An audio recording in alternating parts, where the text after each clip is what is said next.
Hi all, welcome to CC bank. ഞാൻ Chikkumon Philip. അപ്പോൾ നമ്മൾ കോപ്പറേറ്റീവ് ലോയുടെ ക്ലാസ്സുകളുമായി എത്തിയിട്ട് കുറച്ചധികം ഗ്യാപ്പ് ആയിട്ടുണ്ട്. അപ്പോൾ നമ്മൾ ഇന്ന് എത്തിയിരിക്കുന്നത് നമ്മുടെ കോപ്പറേറ്റീവ് ലോയിലെ ഒരു ടോപ്പിക്ക് ഡിസ്കസ് ചെയ്യാനായിട്ടാണ്. അപ്പോൾ നമ്മൾ ഡിസ്കസ് ചെയ്യാൻ പോകുന്നത് chapter 6 state aid to cooperative societies section 42 to 54, section 42 മുതൽ 54 വരെയുള്ള ഭാഗത്തിനാണ് നമ്മൾ എന്ത് പറയുന്നത് ചാപ്റ്റർ 6 എന്ന് പറയുന്നത്. ഇതിനകത്ത് ഡിസ്കസ് ചെയ്യുന്നത് എന്താണ്? State aid to cooperative societies. Cooperative സൊസൈറ്റീസിന് ഏതെല്ലാം രീതിയിലാണ് ഗവൺമെന്റിന്റെ സപ്പോർട്ട് കിട്ടുന്നത് എന്നതാണ് അല്ലേ. അപ്പൊ നമ്മൾ നോക്കാൻ പോകുന്നു section 42 direct partnership of government in societies. എന്താണ് സെക്ഷൻ 42? ഗവൺമെന്റ് എന്ത് ചെയ്യുന്നു? ഒരു കോപ്പറേറ്റീവ് സൊസൈറ്റിയിൽ ഡയറക്റ്റ് ഷെയർ പർച്ചേസ് ചെയ്യുന്നതിനെ കുറിച്ചാണ് സെക്ഷൻ 42 പറയുന്നത് അല്ലെ. അപ്പൊ നമുക്ക് സബ്സെക്ഷൻ 1 നോക്കാം. The government may subscribe directly to share capital of a society with limited liability. നമ്മൾ ഗവൺമെന്റ് എന്ത് ചെയ്യുന്നു? സൊസൈറ്റിയിൽ നിന്നും സൊസൈറ്റിയുടെ ഷെയർ എന്ത് ചെയ്യുന്നു? ഡയറക്റ്റ് പർച്ചേസ് ചെയ്യുന്നു. അപ്പൊ അതിന്റെ ലയബിലിറ്റി എങ്ങനെയാണ്? ലിമിറ്റഡ് ലയബിലിറ്റി ഷെയർസ് ആണ് ഗവൺമെന്റ് പർച്ചേസ് ചെയ്യുന്നത്.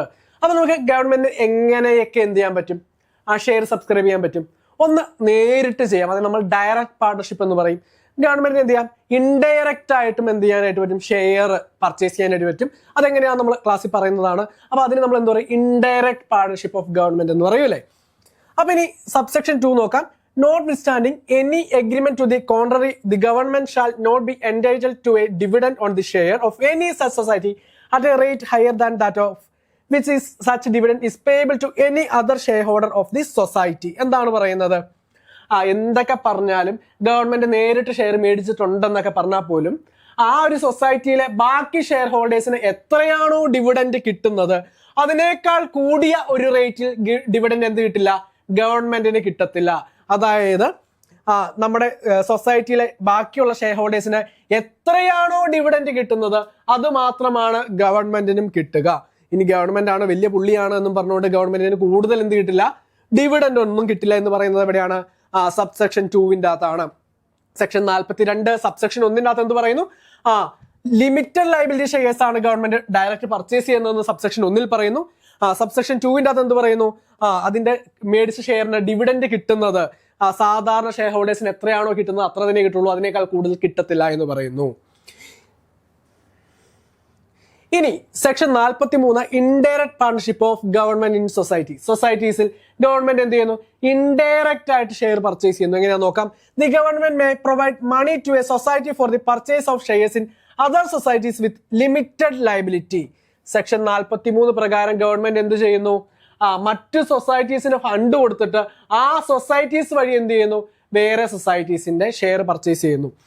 ഇപ്പം ഗവൺമെന്റിനെ നമുക്ക് G എന്ന് വിളിക്കാം, ഒരു സൊസൈറ്റിനെ A എന്ന് വിളിക്കുന്നു, അടുത്തൊരു സൊസൈറ്റിയുടെ പേര് ഞാൻ ഇടുന്നത് Z എന്നാന്ന് വിചാരിക്കാം.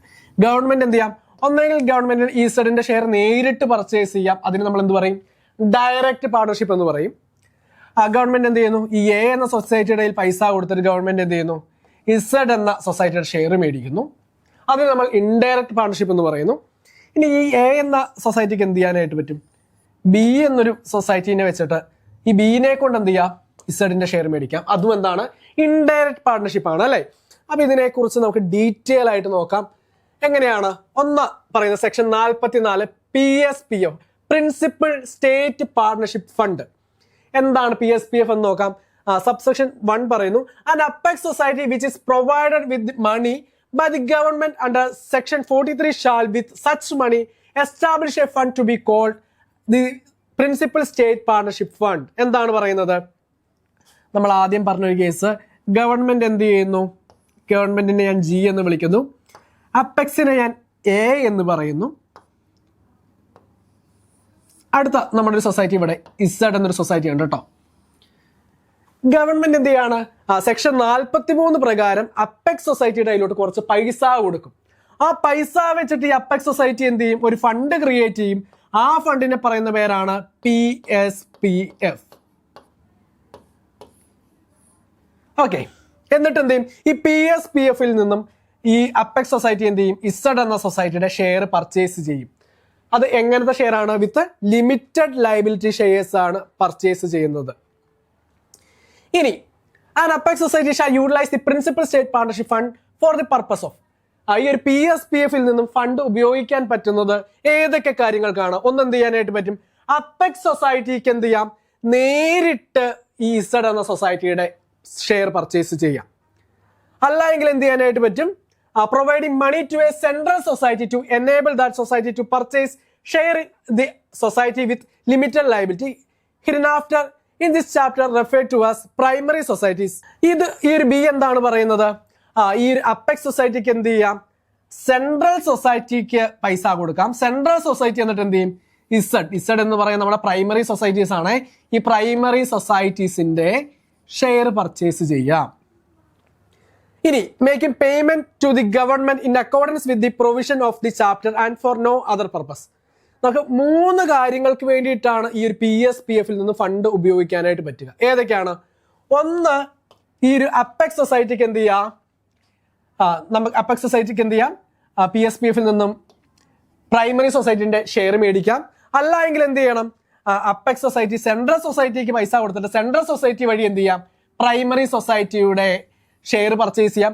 അല്ല എങ്കിൽ എന്ത് ചെയ്യണം? മിച്ചം എത്ര രൂപയുണ്ടെങ്കിൽ അവർ ഇഷ്ടത്തിന് ചെലവാക്കാൻ പറ്റില്ല. പകരം എന്ത് ചെയ്യണം? എന്ന അപ്പെക്സ് സൊസൈറ്റി ഗവൺമെന്റിലേക്ക് തിരിച്ച് പൈസ അടയ്ക്കണം. അപ്പൊ 3 കാര്യങ്ങൾ. ഒന്ന്, അപ്പെക്സ് സൊസൈറ്റിക്ക് ഷെയർ ഡയറക്റ്റ് പർച്ചേസ് ചെയ്യാം.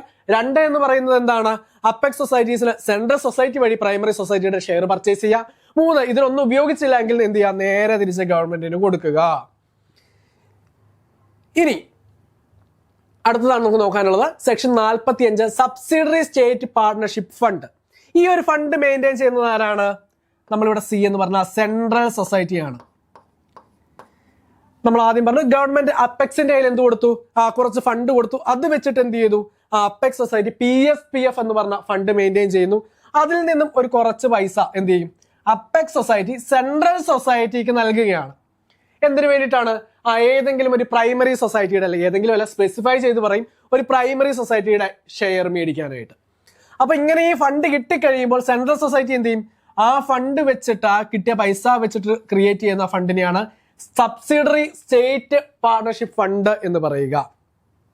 അപ്പൊ നമുക്ക് നോക്കാം section 45 subsection 1. A central society which is provided with money by an apex society from the PSPF shall with such money establish a fund to be called SSPF. അതായത് നമ്മൾ ഇത്രയും നേരം നമ്മൾ പറഞ്ഞ കാര്യം മാത്രമേ ഉള്ളൂ. അപ്പെക്സ് സൊസൈറ്റി PSPF നിന്നും സെൻട്രൽ സൊസൈറ്റിക്ക് കൊടുത്ത പൈസയിൽ വെച്ചുകൊണ്ട് ഈ സെൻട്രൽ സൊസൈറ്റി എന്ത് ചെയ്യണം? ഒരു ഫണ്ട് ക്രിയേറ്റ് ചെയ്യണം. ആ ഫണ്ടിനെ പറയുന്ന പേരാണ് എന്ത്? സബ്സിഡറി സ്റ്റേറ്റ് പാർട്ണർഷിപ്പ് ഫണ്ട് എന്ന് പറയുന്നത്. A central society shall utilise the subsidiary state partnership fund for the purpose of. ഇനി ഏതൊക്കെ കാര്യങ്ങൾക്കാണ് ഈ ഒരു SSPF യൂസ് ചെയ്യാനായിട്ട് പറ്റുക?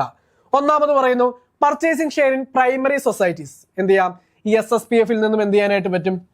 പ്രൈമറി സൊസൈറ്റീസിന്റെ ഷെയർ പർച്ചേസ് ചെയ്യാം. 2, making payment to the apex society in accordance with the provision of this chapter and for no other purpose. എന്ത് ചെയ്യാം? In case ഈ ഒരു പ്രൈമറി സൊസൈറ്റിയുടെ ഷെയർ വാങ്ങിയിട്ടില്ലെങ്കിൽ തിരിച്ചെന്ത് ചെയ്യണം? അപ്പെക്സ് സൊസൈറ്റിയിലോട്ട് കൊടുക്കണം. അപ്പം ഒരു കാര്യം നിങ്ങൾ ഓർക്കുക, PSPF എന്തിനൊക്കെ ഉപയോഗിക്കാം? PSPF 3 കാര്യങ്ങൾക്കാണ് ഉപയോഗിക്കാൻ പറ്റുക. ഒന്ന്, ഡയറക്റ്റ് അപ്പെക്സ് സൊസൈറ്റിക്ക് എന്ത് ചെയ്യാം? ഷെയർ, പ്രൈമറി സൊസൈറ്റിയുടെ ഷെയർ പർച്ചേസ് ചെയ്യാം. 1. 2, എന്ത് ചെയ്യണം? സെൻട്രൽ സൊസൈറ്റീസിന് കൊടുത്തിട്ട് സെൻട്രൽ സൊസൈറ്റീസ് വഴി എന്ത് ചെയ്യാനായിട്ട് പറ്റും? ഷെയർ പർച്ചേസ് ചെയ്യാം. ഇല്ലെങ്കിൽ എന്ത് ചെയ്യണം? നേരെ തിരിച്ച് ഗവൺമെന്റിന് കൊടുക്കണം. അങ്ങനെ 3 കാര്യങ്ങൾക്കാണ് PSPF യൂസ് ചെയ്യുന്നത്. ഇനി SSPF ആയിക്കോട്ടെ, സബ്സിഡി സ്റ്റേറ്റ് പാർട്ണർഷിപ്പ് ഫണ്ട് എന്തിനൊക്കെ ഉപയോഗിക്കാം? സെൻട്രൽ സൊസൈറ്റീസിന് എന്ത് ചെയ്യാം? ഷെയർ, പ്രൈമറി സൊസൈറ്റിന്റെ ഷെയർ പർച്ചേസ് ചെയ്യാം. അല്ലെങ്കിൽ തിരിച്ചെന്ത് ചെയ്യണം? അപ്പെക്സ് സൊസൈറ്റീസിന് തിരിച്ചു കൊടുക്കണം. അങ്ങനെ 2 കാര്യങ്ങൾക്കാണ് SSPF ഉപയോഗിക്കാനായിട്ട് പറ്റുക. ഇനി section 46 approval of government four purchase of share. No share in a society shall be purchased from the money in PSPF or the SSPF except with the previous approval in writing of the government. ഇപ്പൊ നമ്മൾ ആദ്യം പറഞ്ഞു apex സൊസൈറ്റീസിന് അല്ലെങ്കിൽ central സൊസൈറ്റീസിന് എന്ത് ചെയ്യാനായിട്ട് പറ്റും? Share purchase ചെയ്യാമെന്ന് നമ്മൾ പറഞ്ഞല്ലേ. പക്ഷെ എന്നിരുന്നാൽ പോലും എന്ത് വേണം? അങ്ങനെ ഷെയർ പർച്ചേസ് ചെയ്യണമെങ്കിൽ ഗവൺമെന്റിന്റെ പ്രീവിയസ് അപ്രൂവൽ ഉണ്ടെങ്കിൽ മാത്രമേ പർച്ചേസ് ചെയ്യാനായിട്ട് പറ്റത്തുള്ളൂ എന്ന് പറയുന്നത് എവിടെയാണ്? സെക്ഷൻ 46 അകത്താണ് പറയുന്നത്. അപ്പൊ നമ്മൾ ഇന്ന് ഏതൊക്കെ സെക്ഷൻസ് ആണ് പഠിച്ചത്? ഡയറക്റ്റ് പാർട്ണർഷിപ്പ് പഠിച്ചു, ഇൻഡയറക്റ്റ് പാർട്ണർഷിപ്പ് പഠിച്ചു, SSPF പഠിച്ചു, PSPF പഠിച്ചു. ഇനി അടുത്ത് നമ്മൾ നോക്കിയത് approval of government four purchase of share അല്ലേ. അപ്പൊ നമ്മൾ ഇത്രയും സെക്ഷനുകളാണ് പഠിച്ചത്. ഇനി കോപ്പറേറ്റീവ് ലോ ആയിക്കോട്ടെ, ഏത് സബ്ജക്റ്റ് ആയിക്കോട്ടെ കൃത്യമായി മനസ്സിലാക്കി പഠിക്കുകയാണെങ്കിൽ നമുക്ക് CSEB എക്സാമിന് ടോപ്പ് സ്കോർ മേടിച്ചുകൊണ്ട് ആദ്യ റാങ്കുകളിലേക്ക് എത്താം. അപ്പൊ നിങ്ങളെ ആദ്യ റാങ്കുകളിലേക്ക് എത്തിക്കുവാനായിട്ട് നമ്മൾ CC 6 മന്തിന്റെയും 3 മന്തിന്റെയും ബാച്ചുകൾ ആരംഭിച്ചിരിക്കുകയാണ്. ഇപ്പം കഴിഞ്ഞ ഒരു എക്സാമിൽ അല്ലെങ്കിൽ കഴിഞ്ഞ എക്സാമിൽ കട്ട് ഓഫ് മറികടക്കാൻ പറ്റാതെ നിരാശരായിരിക്കുന്ന ആളുകളുണ്ടെങ്കിൽ അവരെ ഫോക്കസ് ചെയ്തുകൊണ്ടാണ് നമ്മുടെ 3 മന്ത് ബാച്ച് വരുന്നത്. ഇല്ലെങ്കിൽ കഴിഞ്ഞ എക്സാമിൽ ലിസ്റ്റിലുണ്ട്, എന്നാൽ വിചാരിച്ച 1 or 2 റാങ്ക് കിട്ടിയില്ല എന്ന ഇതിലിരിക്കുന്ന ആളുകൾക്ക് ആദ്യ റാങ്കിലോട്ട് എത്തുവാനായിട്ടുള്ള ഒരു പുഷ്, അതാണ് നമ്മൾ നമ്മുടെ 3 മന്ത് ബാച്ചിൽ കൊടുക്കുന്നത്. ഇനി ചെറിയൊരു ഗ്യാപ്പ് വന്നു, അല്ലെങ്കിൽ ഇപ്പം ഞാൻ ജസ്റ്റ് പഠനം കഴിഞ്ഞിറങ്ങിയതേ ഉള്ളൂ, ഇല്ലെങ്കിൽ CSEB എക്സാമിന് ആദ്യമായിട്ടാണ് പ്രിപ്പയർ ചെയ്യുന്നത്, ഇങ്ങനെയുള്ള ആളുകൾക്ക് ബേസ് മുതൽ മനസ്സിലാക്കിക്കൊണ്ട് ഏത് സബ്ജക്റ്റും കൂടുതൽ മാർക്കുകൾ മേടിച്ചുകൊണ്ട് ഫുൾ മാർക്ക് തന്നെ സ്കോർ ചെയ്തുകൊണ്ട് റാങ്ക് ലിസ്റ്റിന്റെ ഏറ്റവും ടോപ്പിലോട്ടെത്തി 1 വർഷത്തിനകം തന്നെ ജോലി പ്രവേശിക്കുവാനായിട്ട് സഹായിക്കുന്നതാണ് നമ്മുടെ 6 മന്ത് ബാച്ച്. ലൈവ് ക്ലാസ്സുകൾ, റെക്കോർഡ് ക്ലാസ്സുകൾ, PDF നോട്ടുകൾ, അങ്ങനെ ഒട്ടനവധി ഫീച്ചേഴ്സ് ആണ് നമ്മുടെ ഈ ബാച്ചിലുള്ളത്. അപ്പൊ നമ്മുടെ ബാച്ചിനെ കുറിച്ച് കൂടുതൽ ഡീറ്റെയിൽസ് അറിയണമെങ്കിൽ എന്ത് ചെയ്യുക, ഈ ഒരു നമ്പറിൽ കോൺടാക്ട് ചെയ്യാം. 8921450580. ഈ നമ്പറിൽ ഒന്ന് കോൺടാക്ട് ചെയ്താൽ മതി. Section 47 liability to be limited in respect of certain share. നമുക്ക് നോക്കാം. Where any share in a society are purchased by the government or the apex society or a center society from the PSPF fund or SSPF, as the case may be, the liability in respect of such shares shall, in the event of the society being wound up, be limited to the amount paid in respect of such share. ഒന്നുമില്ല. എന്താണ് പറയുന്നത്? SSPF നിന്ന് ആയിക്കോട്ടെ, അല്ലെങ്കിൽ government നേരിട്ട് മേടിച്ചതായിക്കോട്ടെ, അല്ലെങ്കിൽ PSPF വഴി apex society മേടിച്ചതായിക്കോട്ടെ, എങ്ങനെ ഷെയർ മേടിച്ചതാണെങ്കിലും ആ സൊസൈറ്റി വൈൻഡ് അപ്പ് ചെയ്യുന്ന സമയത്ത് ആ ഷെയറിന്റെ ലൈബിലിറ്റി അല്ലെങ്കിൽ ഗവൺമെന്റിന്റെ ലൈബിലിറ്റി എന്ന് പറയുന്നത് എന്തായിരിക്കും? പേ ചെയ്ത ആ ഷെയർ പർച്ചേസ് ചെയ്യാൻ വേണ്ടിയിട്ട് പേ ചെയ്ത എമൗണ്ട് വരെ മാത്രം, അതായത് ലിമിറ്റഡ് ലയബിലിറ്റി ആയിരിക്കും. ഇത്രയാണ് നമ്മുടെ സെക്ഷൻ 47 അകത്ത് പറയുന്നത്.